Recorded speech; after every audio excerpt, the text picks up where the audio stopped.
Welcome to This Explainer. Today, we're diving straight into the hidden math of credit card debt, and we're going to uncover exactly what goes on behind the scenes when you carry a balance from one month to the next. Seriously, if you've ever stared at a credit card statement and thought, wait, how on earth did the interest get this high this fast? Well, you're in the exact right place. We're going to break down the actual numbers step by step to show you the invisible traps built right into the system. So what really happens when you don't pay your credit card in full? Seems like a pretty simple question, right?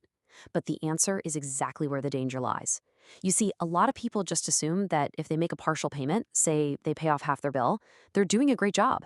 They figure, hey, I'll only pay interest on whatever amount is left over. I mean, it makes perfect mathematical sense, doesn't it? Well, actually, no. The reality of credit card billing is way more complex and, frankly, a lot more mathematically aggressive than most of us realize. Okay, let's dive into this idea right here, because it brilliantly illustrates how your unpaid past essentially infects your future spending. Your new purchases are already contaminated. Now, I know contaminated sounds like a really intense word, but when you leave a balance on your card, you aren't just paying for the sins of last month. You're actually changing the fundamental rules of how your card operates right now. You're contaminating every single new swipe, tap, or online purchase you make from that moment forward. All right, moving on to section 1, the partial payment trap. We're going to look at a super relatable financial scenario that seems totally responsible on the surface, but as you'll see, is actually a cleverly disguised trap. Picture this. Your September statement rolls in, and it shows 60,000 rupees outstanding. You want to be responsible, so you decide to pay off exactly half, sending the bank 30,000 rupees by your October 20th due date. That leaves you carrying a 30,000 rupee balance over to the next month. At this point, you're probably feeling pretty okay. I mean, you made a massive payment. But watch what happens next. The trap really springs the very next month. You go about your normal life, you buy groceries, pay for fuel, maybe treat yourself to a nice dinner out, and you put 40,000 rupees of new purchases on that exact same credit card in October. You might be thinking, no big deal, I'll just pay off that 40,000 next month without any interest. But the bank's algorithm? Yeah, it has a very different plan for you. Which brings us to section 2, the lost grace period. To understand how those brand new October purchases are treated, we need to talk about the protection you literally just forfeited. What exactly is a grace period? It's that glorious magic window of time between when you buy something and when your payment is due, where the bank charges you absolutely zero interest. It's essentially a free, short-term loan. But there's a huge catch. This only applies provided your previous month's balance was paid in full. Because you carried that 30,000 rupee balance at the end of September, your new October purchases immediately lose this protective grace period. Poof, gone entirely.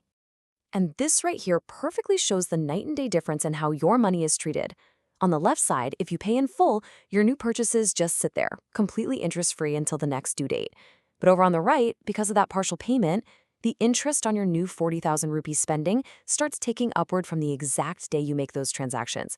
Every single time you tap that card in October, the interest meter starts running immediately. Let's move right along to section 3, the October surprise. It is time to look at the actual math of your October statement and see the massive financial shock waiting for you. If we map this out on a timeline leading up to your November 20th due date, just watch how the days stack up against you. First, your original September purchases, which average out to around September 15th, those have been sitting there soaking up interest for roughly 66 days by the time your next bill is due. Meanwhile, your new October purchases, which average around October 10th, have already been quietly accruing interest for 41 days. Remember, because you lost your grace period, the clock on those October purchases started the exact second you made them. Let's break down the exact math. Assuming a standard daily interest rate of 0.1167%, you're getting attacked from two different sides here.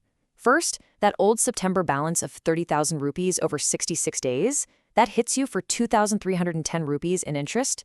But here is the real kicker, those new October purchases of 40,000 rupees, you're penalized another 1,914 rupees on brand new spending purely because you carried a balance from the month before. Add those two calculation buckets together and boom, your total finance charges on the October statement come out to a staggering 4,224 rupees. That's just pure interest, literally money evaporating into thin air simply because you didn't pay the full balance the prior month. So let's look at how this shapes your final bill. Your October statement balloons to 74,224 rupees. I really want you to think about the reality of this for a second. You only spent 40,000 rupees during the month of October. but your total debt magically grew by over 44,000 rupees. That difference? That is the silent, devastating weight of surprise interest working against you in the background. And that brings us to section 4, the cascading effect. This is the big macro lesson of our explainer today, detailing why credit card debt is so notoriously difficult to escape once you're in it. Why are these balances so hard to clear? Well, that 4,224 rupee difference isn't just some simple flat fee.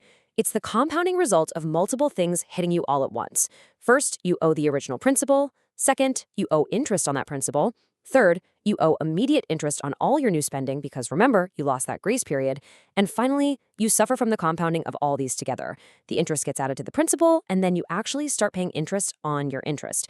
It's basically one toxic mathematical stew. As our source material puts it so perfectly, each month of partial payment makes the next month's math worse.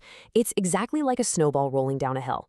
Continuing this habit month after month ensures that the underlying math works against you at an accelerating rate. The longer you do it, the harder it is to break free, because the algorithm is literally designed to maximize the bank's return on whatever balance you leave behind.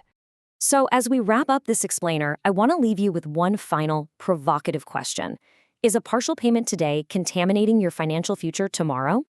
The next time you look at your statement and think about leaving just a tiny little balance on your card, ask yourself, are you prepared to pay interest on absolutely every single thing you buy next month? Understanding this math is the very first step to taking back control of your financial health.